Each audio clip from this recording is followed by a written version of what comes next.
నమ్ముకుంది ముష్టి మూడు అనే సిద్ధాంతాలని. ఒకటి, నెగటివ్ ప్రచారం తన అనుయాయులైన పత్రికాధిపతులు ఆయా ఛానల్స్ ద్వారా చేయడం. రెండు, నకిలీ ఆర్టిస్టును తీసుకొచ్చి, ఫర్ ఎగ్జాంపుల్ ప్రశాంత్ కిషోర్ని తీసుకొచ్చి పార్క్ హైత్లో పెట్టుకుని మౌత్ పబ్లిసిటీ ద్వారా సత్తా బజార్కి పనికొచ్చే విధంగా మౌత్ పబ్లిసిటీని ఆర్గనైజ్డ్ క్రైమ్ లాగా చేయాలి. కూటమి గెలిచేస్తుంది. ఎప్పుడో పంచర్ అయిపోయి పనికి రాకపోయిన మీ సైకిల్కి ఎంత గాలి కొడితే మాత్రం పనికొస్తుంది.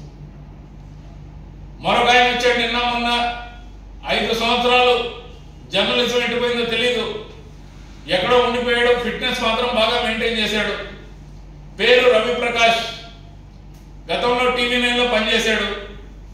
తర్వాత ఆ రోజుల్లో కానీ ఇప్పటి వరకు కానీ జగన్మోహన్ రెడ్డి గారు అంటే ఆయనకి కక్ష, చంద్రబాబు నాయుడు అంటే ప్రేమ. అందుకే ఒక నకిలీ సర్వేతో 5 సంవత్సరాల తర్వాత, అక్షరాల 5 సంవత్సరాల తర్వాత 2019 మేలో ఎలక్షన్ రిజల్ట్ వచ్చి వైఎస్ఆర్సీపీ ప్రభుత్వం ఏర్పడ్డాక పత్తా లేకుండా పోయిన ఇతను 2024 మే 1వ తేదీన ప్రత్యక్షమయ్యాడు. తాను ఒక డిజిటల్ ఛానల్ నడుపుతున్నాడు. వెనక నుండి నడిపాడు, అడ్వర్టైజ్మెంట్ల రూపంలో కనపడ్డాడు.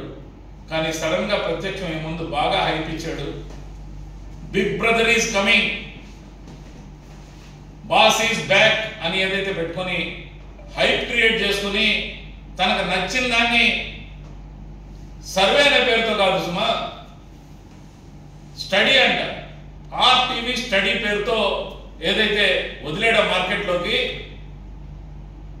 ముఖ్యంగా చంద్రబాబు నాయుడు ముఖ్యమంత్రి అవుతాడని ఏదైతే చెప్పడం జరిగిందో, ఎన్ని శాంపిల్స్ తీశాడు, ఏ జిల్లాలో సర్వే టీములు పనిచేశాయి, యువతని ఎంతమందిని కలిశాడు, రైతుల్ని ఏమన్నా అడిగాడా, మహిళల ఉద్దేశం తెలుసుకున్నాడా, మీరు తీసిన పల్స్ శాంపిల్స్ ఎన్ని, మీకు టీంలు ఎన్ని ఉన్నాయి, ఏ అంశాలు ప్రాతిపదికగా తీసుకున్నారు, గతంలో చంద్రబాబు నాయుడు మేనిఫెస్టోని అమలు చేయకుండా మోసం చేశాడు కదా, జీరో క్రెడిబిలిటీతో ఉన్న మోసం చేసిన చంద్రబాబు కావాలన్నా, 99% మేనిఫెస్టో అమలు చేసిన జగన్మోహన్ రెడ్డి గారు కావాలన్నా, మీరు ముఖ్యమంత్రిగా జగన్మోహన్ రెడ్డి గారిని కోరుకుంటున్నారా, చంద్రబాబు గారిని కోరుకుంటున్నారా అని కాకుండా,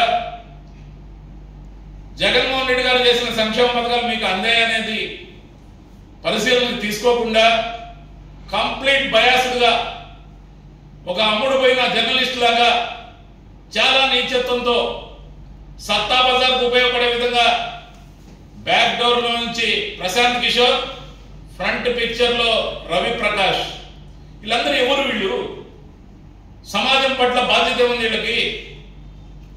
సమకాలీన రాజకీయంలో రోజువారీ జరుగుతున్న వ్యవహారంలో మరో 1 వారం రోజుల్లో ఎలక్షన్ అన్న సమయంలో సమయం చూసి దెబ్బ కొడదామని దాచిపెట్టి హైప్ క్రియేట్ చేసి సర్వే పేరుతో, స్టడీ అనే పేరుతో వదిలిన రవి ప్రకాష్, నువ్వు ఈ రోజు మళ్ళా తిరిగి రీఎంటర్ అయితే అయి ఉండొచ్చు, కానీ నీకు మించిన వాళ్ళు రేపటి రోజున తయారైన జర్నలిజం అనే పేరుని అపహాస్యం పాలు చేశామని మాత్రం చెప్పగలవు.